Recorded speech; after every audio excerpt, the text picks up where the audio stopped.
A lot of you may not know that Honda actually had developed a V8 engine quite recently. Well, more like 13 years ago. Pretty much since the inception of the J-Series V6 engines, they have been basically the beefiest engines coming from Honda and Acura. This V8 though is actually smaller in displacement than a J35 or a J37. The HR10 EG engine is a 3.4 liter high revving nasty sounding V8 featured in only one car, the Honda HSV-010 GT. Featured across the Super GT series, replacing the outgoing NSX GT starting in the 2010 season, the HSV features possibly one of the greatest what-if powertrains for us as Honda enthusiasts. Let's just take a quick listen to this thing.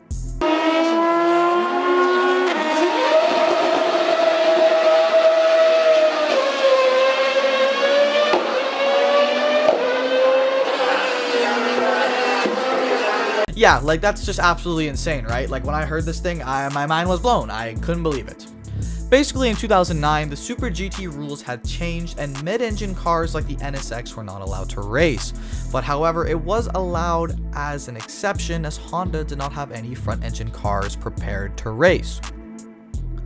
Honda did say that this new car was based on a cancelled NSX project, whatever that means. And this is where I get into that sort of what-if statement. Usually Super GT cars need to be based on a current production car, kind of like how the NSX GT was based on the NSX.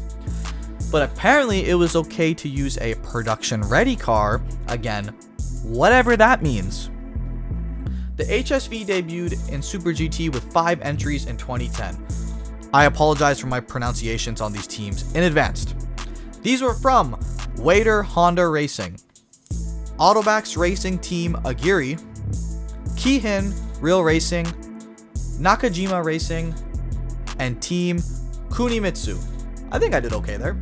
You may recognize these cars if you have played Gran Turismo 5 or 6, and that is at least where I first saw them, and I looked over at my brother as a kid and said, what the heck is this thing?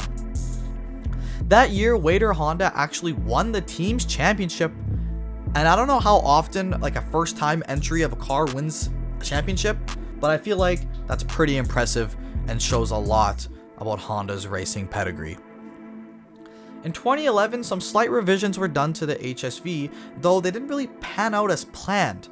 They split the radiator into 2 on each side of the car, but this actually just resulted in the center mass of the car being raised, and it overall just made tuning adjustments much harder for the HSV. So in 2013, the car went back to normal and the single radiator was put in, though they did give the car side exit exhaust this year, allowing the V8 to rev even higher. In this 2013 season, the Kihin HSV placed second in the team championship, and that was pretty much the last we heard of the Honda HSV, because in 2014 it was replaced by the new NSX Concept GT, and to this day that is still what Honda uses in competition, is a new NSX. How did Honda just leave a beast like the HSV in the grave like this for so long? I don't really know. It seems like it was sort of just a time filler car. They just needed more time on an NSX, which is really their flagship car, of course. But the HSV was kind of just slotted in. But it's super impressive. I think it was a super successful replacement to the NSX, and I think it overachieved in its short time. I just really wish we saw some sort of iteration of this engine make it into a production vehicle, even as in a small production car like a 1 or 2 year run of a front engine rear wheel drive Honda HSV street car. Heck, the car itself, the design is absolutely impressive, and I wish some part of this car made it into production, but heck, it hasn't happened yet. I think it really shows that Honda are one of the best at their craft. Let me know your thoughts on the HSV down below. Hit that like button, hit that subscribe button. What if, guys? What if we saw a Honda HSV back then? I think this car, it would have broke the internet. It would have broke the internet, and I think the Super GT car itself is going to break the internet when people know about it. Hit that like button, hit that subscribe button if you enjoyed this video. Thank you for watching as always, and I'll see y'all in the next one. Man, they should have made this car. Peace.